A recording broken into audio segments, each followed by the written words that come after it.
Manipulation के game में एक स्ट्रैटेजी होती है बेट एंड स्विच नाम की।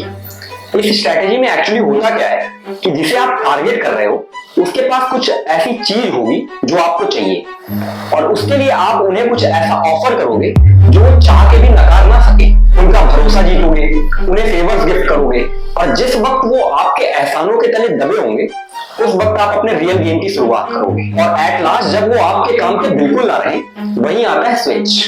अब आप उन्हें और फेवर्स गिफ्ट नहीं करोगे, अब आप उन्हें बचाने के लिए उनके पीछे नहीं खड़े होगे, आप उनकी कॉल्स पिक करना बंद कर दोगे। अगर साफ शब्दों में बोलूं तो आप उन्हें कट ऑफ कर दोगे। तो इस स्ट्रैटेजी को आप सिंपल लैंग्वेज में समझो, यूज एंड थ्रो स्ट्रैटेजी। और एग्जैक्टली यही इलॉन मस्क के साथ चाइना ने किया। मस्क को चाइना ने अपनी बातों में फंसाया, चाइना ने मस्क के लिए रेड कार्पेट बिछाई, उनकी गीगा फैक्ट्री को अप्रूव किया और रिकॉर्ड टाइम में बनने में मदद की। और सिर्फ यही नहीं, चाइनीज बैंक्स ने मस्क को $500 का लोन बिना किसी प्रॉपर डॉक्यूमेंटेशन के दिया। यहां तक कि इस लोन की रिकवरी के भी कोई डॉक्यूमेंटेशन नहीं है। चाइनीज अथॉरिटी ने टेस्ला को बहुत एक्सेस दिया, बहुत सपोर्ट दिया और यहां तक कि कोविड के टाइम में जब हर कंट्री अपने प्रोडक्ट्स को प्रमोट कर रही थी तब चाइना इलॉन मस्क के प्रोडक्ट टेस्ला को प्रमोट कर रहा था। अगर बात करी जाए तो चाइना ही एक बहुत बड़ा रीजन है जो इलॉन मस्क दुनिया के सबसे अमीर शख्स बन गए। और फिर यही शुरू हुई इलॉन मस्क की दिक्कत। चाइना ने टेस्ला से अपना किनारा कर लिया, चाइना ने टेस्ला की कारों को अपने मिलिट्री कैंप्स के अंदर बैन कर दिया और चाइनीज पब्लिक का एकाएक टेस्ला को लेकर एग्रेशन बढ़ गया। एकाएक टेस्ला के खिलाफ उनके प्रोटेस्ट होने लगे। इस बात को लेकर एक चाइनीज ऑफिसर्स ने ये तक बोला कि ये पूरा प्रोपेगेंडा चाइनीज गवर्नमेंट खुद चला रही है। और तभी चाइनीज गवर्नमेंट ने बीजिंग में एक कॉन्फ्रेंस की और इलॉन मस्क को चाइना में अबाउट 3 लाख टेस्ला कार्स में सॉफ्टवेयर फिक्स करने को बोला। लॉन्ग स्टोरी शॉर्ट, अब ऐसा लग रहा है कि चाइना और इलॉन मस्क का हनीमून अब खत्म हो गया। तो अब सवाल बचता है कि आखिर चाइना ने ये सब किया क्यों?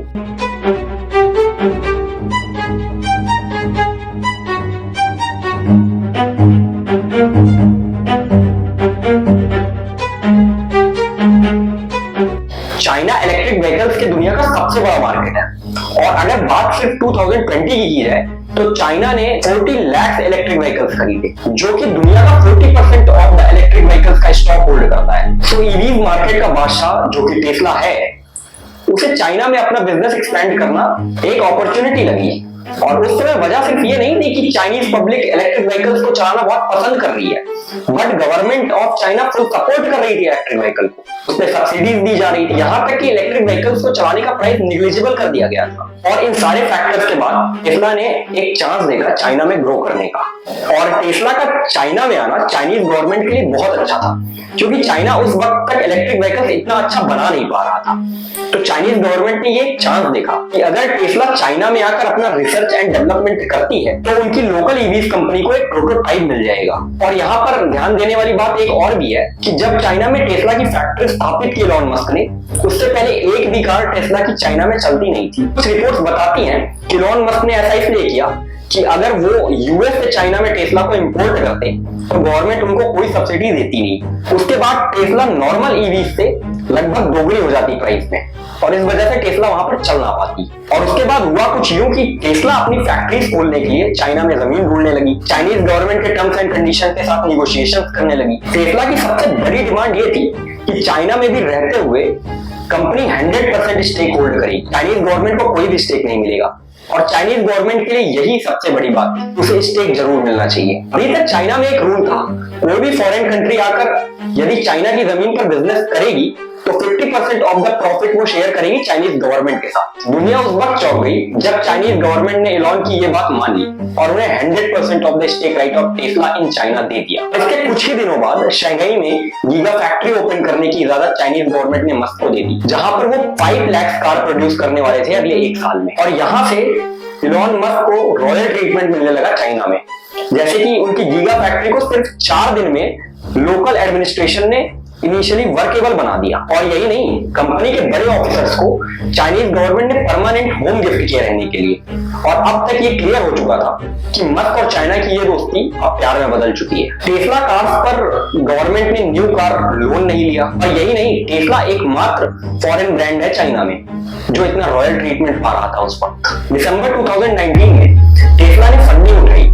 लगभग $1 बिलियन की चाइना। और 2020 के स्टार्टिंग में चाइना 1000 कार डिलीवर करने लगा पर वीक। और अब टेस्ला को लगने लगा था कि उनका चाइना में शिफ्ट करना इस सक्सेस स्टोरी का सबसे बड़ा डिसीजन था।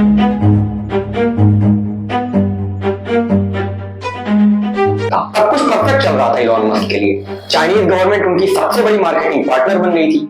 चाइनीज गवर्नमेंट वो हर चीज कर रही थी जिससे वो टेस्ला कार्स को प्रमोट कर सके चाइना। करीब 1,20,000 कार सिर्फ 2020 में टेस्ला ने चाइना में बेची। और अब यूएस के बाद चाइना टेस्ला का सबसे बड़ा मार्केट प्लेस बन गया था। कॉर्पोरेट एग्जीक्यूटिव्स ने प्रेडिक्ट किया कि 2022 तक टेस्ला का 40% मार्केट शेयर चाइना से आएगा।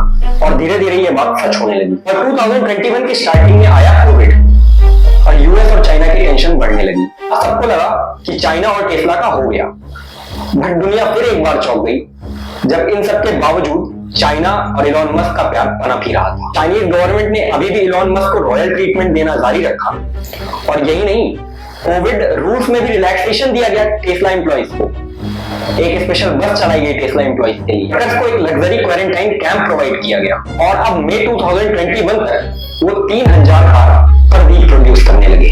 और इलॉन मस्क चाइनीज प्रेसिडेंट के सबसे चहेते बन गए। ये वो वक्त था जब दुनिया के दिमाग में आया सवाल कि चाइनीज गवर्नमेंट इलॉन मस्क को इतना फेवर कर क्यों रही है। क्योंकि अभी तक दुनिया यही मान रही थी कि चाइनीज गवर्नमेंट ऐसा इसलिए कर रही है क्योंकि वो चाइना में इलेक्ट्रिक व्हीकल्स का रेवोल्यूशन ला सकती है। बीते दिन के साथ यूएस और चाइना में टेंशन बढ़ने लगी और यही शुरू हुआ टेस्ला का बुरा दिन।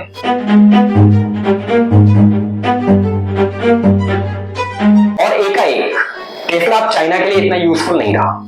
इलॉन मस्क से उनका रॉयल ट्रीटमेंट छीन लिया गया। फरवरी 2022 के शुरू होने के बाद टेस्ला को चाइना में दिक्कतें होने लगी। एक वीडियो वायरल हुआ जिसमें एक लेडी टेस्ला कार लेने जाती है और वहां एग्जीक्यूटिव उसे बताता होता है चाइना का पावर फैक्टर क्यों टेस्ला कार के लिए सही नहीं है।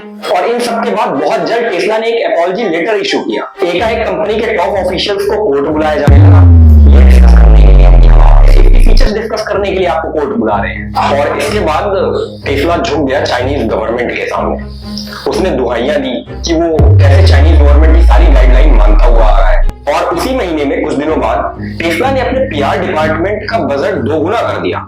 चाइनीज पब्लिक के साथ अपने रिश्ते सुधारने के लिए जो पैसे खर्च होंगे वो अब इस पीआर डिपार्टमेंट से आने थे। तो मार्च आते आते टेस्ला इस बात से कंफर्म हो चुका था कि चाइनीज गवर्नमेंट अब उनके खिलाफ हो चुकी है। क्योंकि टेस्ला कार्स को मिलिट्री कॉम्प्लेक्सेस में बंद कर दिया गया।